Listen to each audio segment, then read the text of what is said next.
Good morning, ladies and gentlemen. So I was asked to give this lecture and keep it a bit general. What I'd like to talk about is diversity of mycorrhizas. So I will talk about taxonomic as well as functional diversity. So let's go back a bit and look at some very old ecology.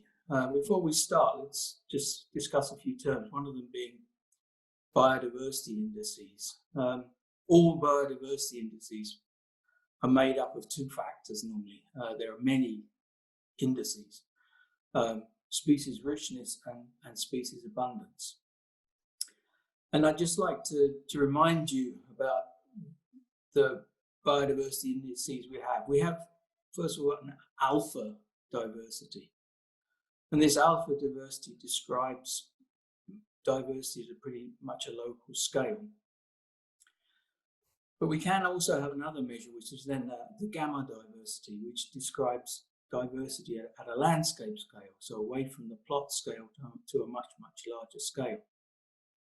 And in between this, we have beta diversity, which describes the difference between a plot and the diversity we find at a regional scale. So it's a measure of how different a plot is compared to everything surrounding it. Okay. So what I'd like to talk about is I'd like to talk about ectomycorrhizas and, first of all, taxonomic diversity. And I want to do this on the basis of three different measures of how we do this. One is sporocarps, being the fruiting bodies. Another one is the root tips of the mycorrhizas. And the third one is metagenomics of soil. So why do we do this? Why can we use these three different measures? Well, as I'm sure you're aware, mycorrhizas have different organs, if you like. We can have fruiting bodies, as we can see here, so we can count fruiting bodies. We can have the root tip mycorrhizas, so the mycorrhizas themselves on the root tips, which I'll talk a lot about. But also we can have this hyphal mass, which you can see there emerging from the mycorrhizas. So within the soil, we have this extramatrical hyphal mass growing in the soil. Okay, all of these are used as measures of mycorrhizas, as we will see later. What I want to focus the talk on is a study that we carried out and published in 2018 from my former PhD student Christoph Oesinger, among others. And what we did was what he did, should we say? We looked at mycorrhizal studies across Europe. So we looked at patterns of diversity and species composition for different mycorrhizal communities. And we did this for the three main species that we find in Europe. This is Pinus sylvestris, Pinus sylvatica, and Picea abies. Okay. So what we did was we only used studies where we could be reasonably sure that the identification of the different species, or taxa, as I'll try to use the term, are correct. Okay? So how is this done? Well, when we identify root tip mycorrhizas, what we do is we do a rough morphotyping, or sometimes a very accurate morphotyping. But you can see that the mycorrhizas here, they differ in colour, and they differ in branching pattern, and they also differ in their structure of the mantle if you look at close enough. And you can get a pretty good idea of what this mycorrhiza is just on the basis of morphotyping. But what we then do is these morphotypes are finally identified using molecular analysis. So we isolate DNA, and we run a PCR with various primers. The typical ones are just listed below. We also have various primers. And the amplified sequence we then run against various databases, and we get an identification that we can trust of the mycorrhiza. So this is all of these studies have used these methods. So what do we find? Well, again, for another ecological term, what I'm showing you are these rank abundance curves. So you can see on the vertical axis here we have abundance, how abundant is the mycorrhizal species, mycorrhizal taxa in the community, and ranked against their position within the community. So the most abundant ones are down here, and the least abundant ones are down here. What you can see is that we find a similar pattern for almost all the communities we analyze, also for all the species of trees that these communities exist on. And a common pattern is that we have a few dominant species that you can see up here, and we have many low abundant species, which you can see down here. So we have a long tail of species that don't occur that regularly, and we have a few species that dominate the community. So is this anything special? Well, the answer to that is no.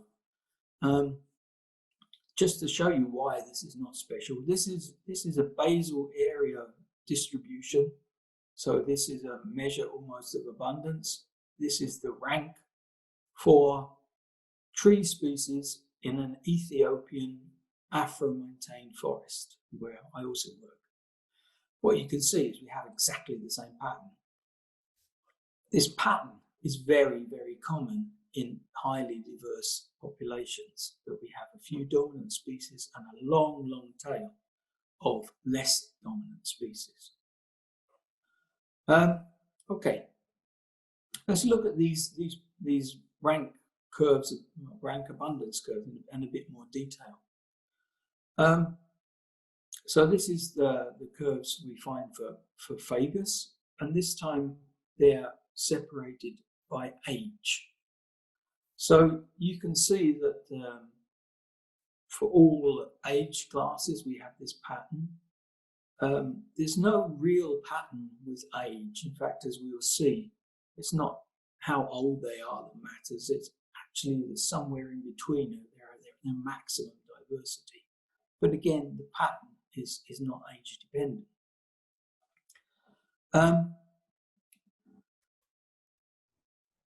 Why do we find these differences in the length of the tail? Well, that's because it depends upon how many samples we take. As I said, sample size matters. Sampling effort matters.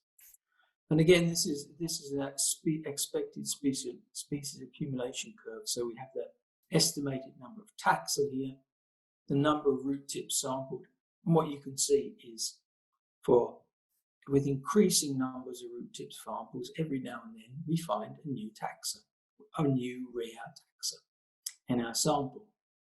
So why do we have varying lengths of the tail? Well, one of the reasons is it's simply a question of how many samples they took. And as you can imagine, if you need to take another 30 soil cores to find one more taxa, you might not do it. So as a consequence, this tail varies in length among other things. In fact, probably most times we sample about 70% of the taxa on a normal sampling effort. So let's look at, again, which species we find and how is this geographically across different sites. Again, this is a bit of a tricky diagram. It says the number of sites, so this is the increasing numbers of sites down the bottom. And this is the rank abundance of the taxa at that site. So if they are 1, that means they are the most abundant species at that site. And if they're down here, if they're down at 0.2, somewhere down here, they're a fairly rare species, or they're the fifth most abundant. And what can we see out of these diagrams? Well, one of the things that's really interesting is for 80% of Fagus and 50% of Pinus and 66% of Picea, mycorrhizal taxa only occur on 1 or 2 sites, which means even if they're extremely abundant within that one site, they're geographically rare or geographically not so abundant. But also that we can see that these taxa that are made up of, or these taxa that only occur on 1 or 2 sites, also have some low abundance taxa. So some of these are very, very rare indeed. They occur on one site and they don't occur very often, whereas some occur only on one site, but at least they're dominant at that site. If we look a bit more into the graph, you can see that there are also species that have a low site abundance, so they don't occur on many sites. They have a low site abundance, so they're rare on that site, but they're geographically quite common. So they appear on many sites, just at low abundance. And then we have these generalists up here, or that have a relatively high site abundance. They're quite common on most sites, and they are geographically common. They occur on a large number of different sites. So we can see we have this difference between geographical rarity and site rarity. But also what we're seeing is that we're seeing a very high beta diversity. There is big difference between the sites.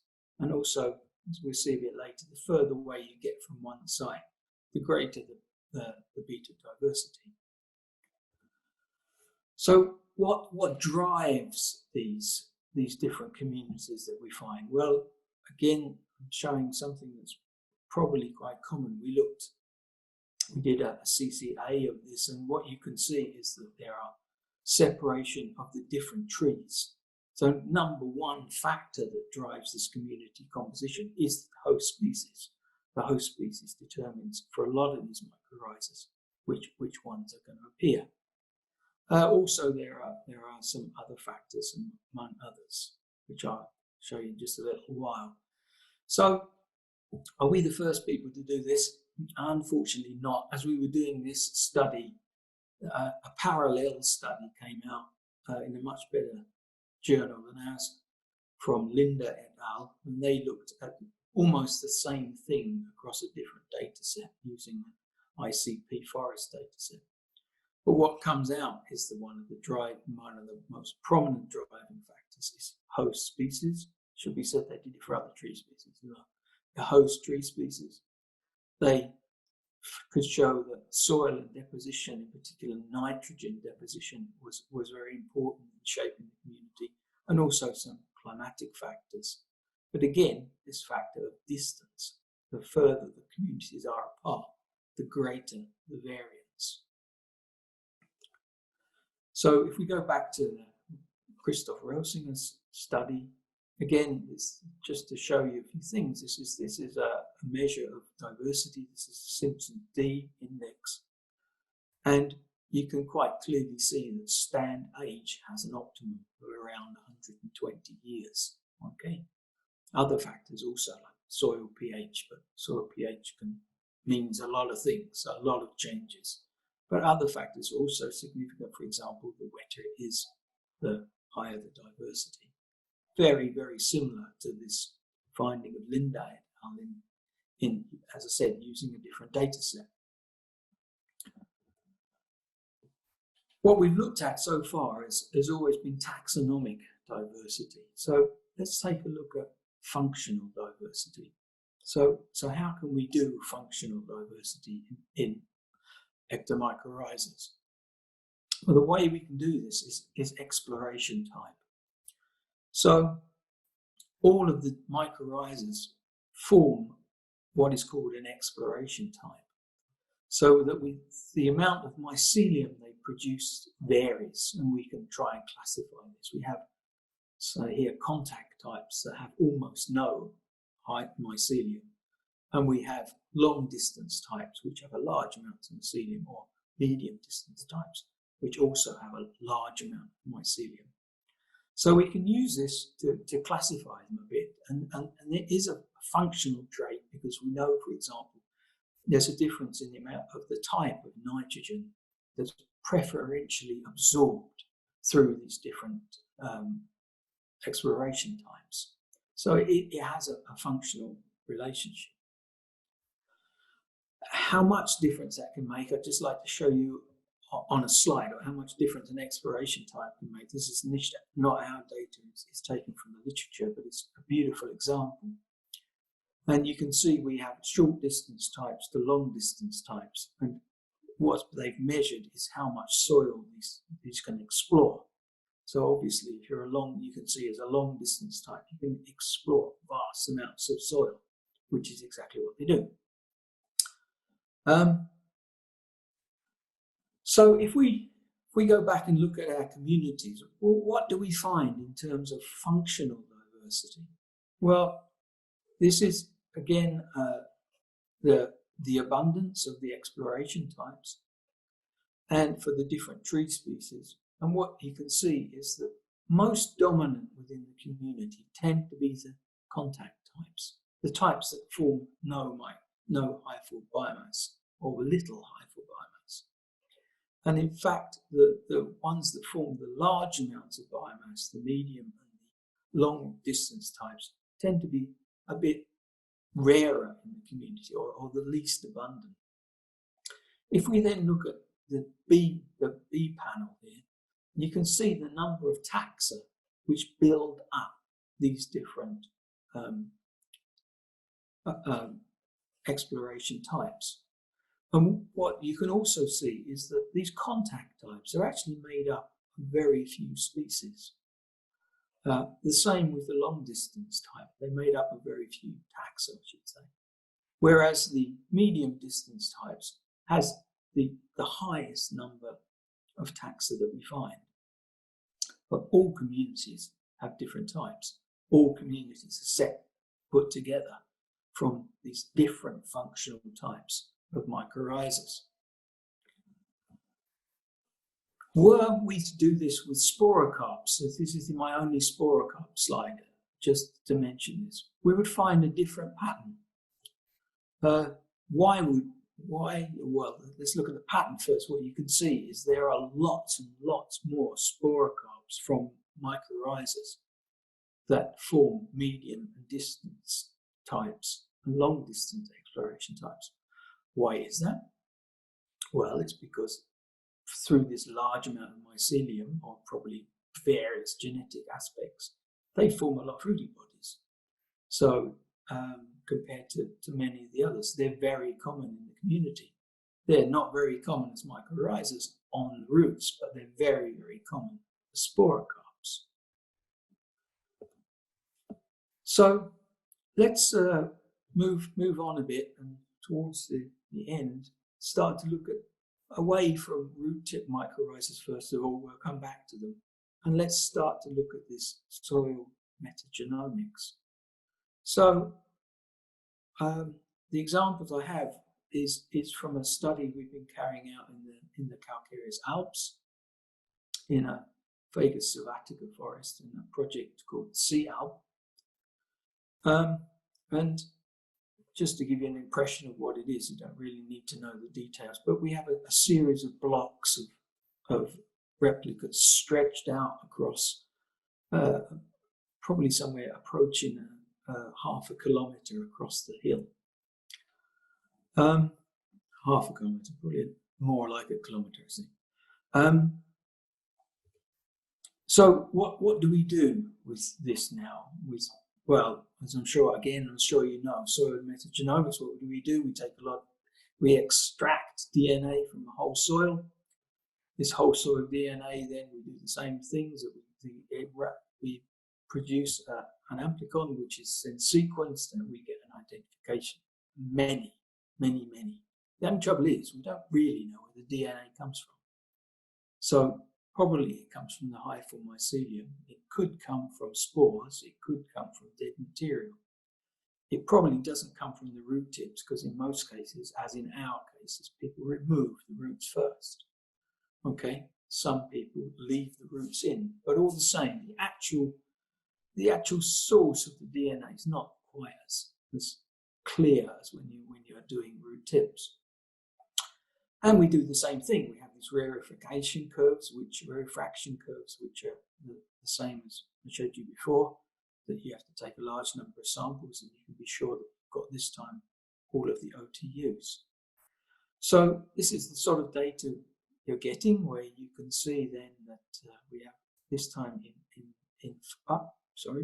in families listed off. It's a bit difficult to see, the colours aren't so great, I'm afraid. But all I want to show you is that we have yet now a complete spectrum of all the mycorrhizas that we found through this DNA analysis. What I want to draw your attention to is there are no Russulaceae found in this analysis. So these are probably Russulas and Lactarius would be a typical species. At the same site, we also did an analysis of root tips. So my master's student, Andrea Bittner, she went out mainly from the controls, and she took lots of sets of cores, and she sat down and she analysed tip for tip. And now we have this relative abundance, and now we have the families listed off down the bottom. Again, you can see we find a lot of families if you start to analyse a lot of root tips. But what you do notice is, lo and behold, we have our Russulaceae. Why? Well, because it just so happens that the species or the taxa of Russulaceae that we analysed, or the taxa that belong to this family of Russulaceae, are mycorrhizas that form contact exploration types. So they have very little hyphae. So if we take a whole soil extract, we don't detect them. So I'm sure Peter Baldrian can tell you a lot more about this than I can, but you can see that sometimes we don't get everything, even with metagenomics. And my final slide, just to bring this to an end, again, just to emphasize that actually the populations are highly diverse, that we have the communities, and also scale and size make a big difference. This just shows, this is a community distance, which is measured by a whole set of different diversity indices that you can see listed off here. This is the work of Marcus Golfer and Harold, and which we haven't published. And you can, all I want to show you is this is geographical distance in terms of meters. And as you move away from one community to another, then the variability or the beta diversity within the community, between the communities, increases. So again, you have this scaling factor. Size matters in terms of sampling size, and the plot size, and size matters in the case of the landscape or the area that you're considering, whether you're considering a plot or, more to the point, whether you're considering a landscape. And so I'd like to wrap it up there, bring this to an end. I hope I showed you something about mycorrhizas. I'm sure many of you knew quite a lot about mycorrhizas before I even started, but whatever. I hope you can see, for people that do biodiversity of other organisms, it's probably a lot easier to work out how many tigers there are. At least you know which bit of a tiger to count. You don't try to estimate the numbers of tigers by counting their whiskers. You try to count the whole thing. It's a big question of what the whole thing is for ectomycorrhizas. So thank you very much for your attention.